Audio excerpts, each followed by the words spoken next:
टुनटुनी ससुराल में बहुत से सपने सजा कर आई थी। सोचा था बंटी की नौकरी है, अच्छा घर है, जो तंगी मायके में देखी है वो ससुराल में नहीं मिलेगी। छोटा परिवार है, बंटी की 2 बहनें और माँ है, पिताजी थे नहीं, ससुराल में राज करूंगी। कुछ दिन बहुत अच्छे बीते, मगर एक दिन पता चला कि बंटी की नौकरी छूट गई। सारे सपने हवा हो गए। अब हम क्या करें बंटी, कहाँ से खर्चा चलेगा? अभी तुम्हारी 2 जवान बहनें भी कुंवारी हैं, उनकी भी शादी करनी पड़ेगी, कैसे होगा सब? क्या करूं टुनटुनी, कंपनी घाटे में चल रही थी इसलिए बंद हो गई, पर तुम चिंता मत करो, सब ठीक हो जाएगा। 2 साल बीत गए मगर बंटी को कहीं काम नहीं मिला। जो जमा पूंजी थी उससे एक बहन की शादी कर दी। कुछ दिनों बाद टुनटुनी को एक बेटी हुई। टुनटुनी की चिंता और ज्यादा बढ़ने लगी। बंटी, अब हमारी बेटी हो गई है, अपनी इच्छाएं तो मैं मार भी लूं, पर बच्चे की जरूरतें वो तो पूरी करनी ही पड़ेगी ना।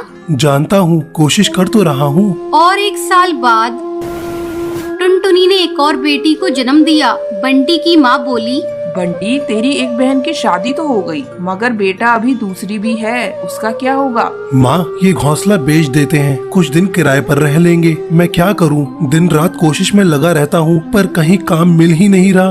बंटी, बहनों के लिए आप मकान बेच रहे हो, हमारी भी 2 बेटियां हो गई है, उनके लिए क्या बेचोगे? टुनटुनी, मैं पढ़ा लिखा हूँ, तुम क्या सोचती हो कि मैं अब ठेला लगाऊंगा? ये मुझसे नहीं होगा। टुनटुनी रोने लगी और बोली,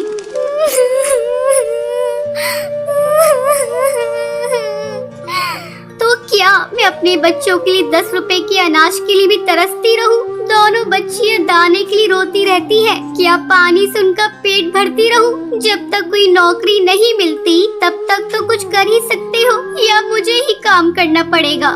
नहीं, हमारे घर की बहू बेटी बाहर काम नहीं करती। टुनटुनी बहुत दुखी रहने लगी। कुछ समय बाद घर बेचकर दूसरी बहन की शादी भी हो गई। अब तो रोज ही बंटी और टुनटुनी के बीच में लड़ाई रहने लगी। एक दिन बेरोजगारी से तंग आकर बंटी ने आत्महत्या कर ली। टुनटुनी के सारे सपने टूट गए।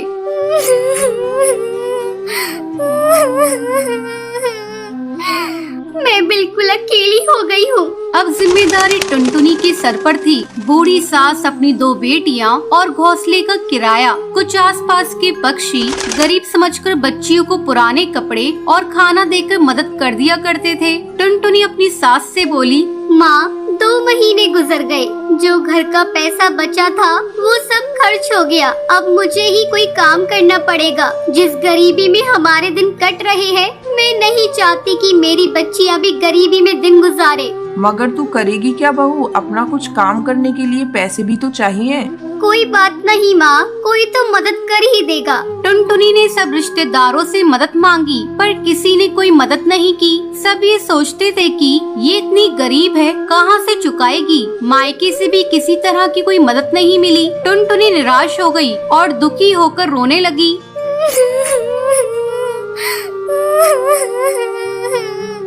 मैं अपने बच्चों को भूखा नहीं मरने दूंगी, कुछ ना कुछ करूंगी, पर इतने पैसों में क्या काम करूं? एक दिन उसे उसके ही जंगल का एक चिड़ा गोलू मिला। वो टुनटुनी की शादी से पहले टुनटुनी को बहुत पसंद करता था, लेकिन उससे कभी कुछ कह नहीं पाया था।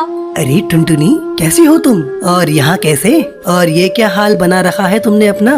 गोलू, मैं ठीक हूँ, यहाँ पास में ही मैं किराए पर रहती हूँ। मगर पति तो नौकरी करते थे, फिर किराए पर कैसे?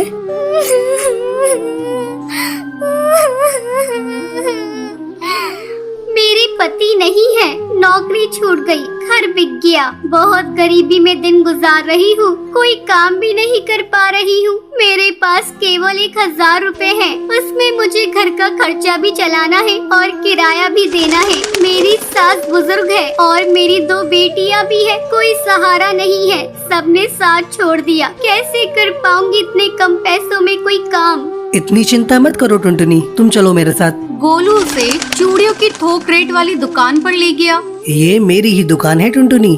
फ्री में देकर तुम्हारे आत्मसम्मान को ठेस नहीं पहुंचाना चाहता, इसलिए ये 1000 रुपए की चूड़ियां दे रहा हूँ। बाजार में इनकी कीमत बहुत ज्यादा है, पर मैं तुम्हें ये आधे रेट में दे रहा हूँ। लेकिन तुम इन्हें 20 रुपए दर्जन बेचना। ये बहुत सुंदर चूड़ियां हैं, पहले कम बेचना और जैसे ही मुनाफा दिखाई दे 30 रुपए दर्जन बेचना। टुनटुनी बहुत खुश हुई। उसकी सारी परेशानी का हल जो उसे मिल गया था, वो चूड़ियाँ बेचने लगी। चूड़ी ले लो, चूड़ी रंग बिरंगी चूड़ी ले लो, सुहागों वाली चूड़ी ले लो। वो डाल डाल जाकर चूड़ियाँ बेचती और बीच बीच में आकर अपनी बेटियों को भी देख लेती। आसपास के पक्षी उसे गरीब समझकर मोल भाव भी नहीं करते। सबको उसकी चूड़ियाँ पसंद आने लगी और उसकी खूब बिक्री होने लगी। चूड़ियाँ तो टुनटुनी के पास ही सुंदर होती हैं, उसी से खरीदेंगे। तीज त्योहार पर और शादियों में चूड़ी पहनाने के लिए उसे ही बुलाया जाता था, जिसमें उसकी कमाई अच्छी हो जाती थी। इस तरह 1 साल गुजर गया। टुनटुनी के अच्छे दिन आने लगे। टुनटुनी गोलू से बोली, गोलू, तुम्हारा बहुत बहुत धन्यवाद। तुम्हारी वजह से मैं आज अपनी गृहस्थी चला रही हूँ, नहीं तो भूखे मरने की नौबत आ गई थी। ये तो तुम्हारी मेहनत है टुनटुनी, मैंने कुछ नहीं किया। जितनी मेहनत करोगी उतना ही अच्छा फल मिलेगा। इसलिए कहते हैं मेहनत करने वालों की कभी हार नहीं होती।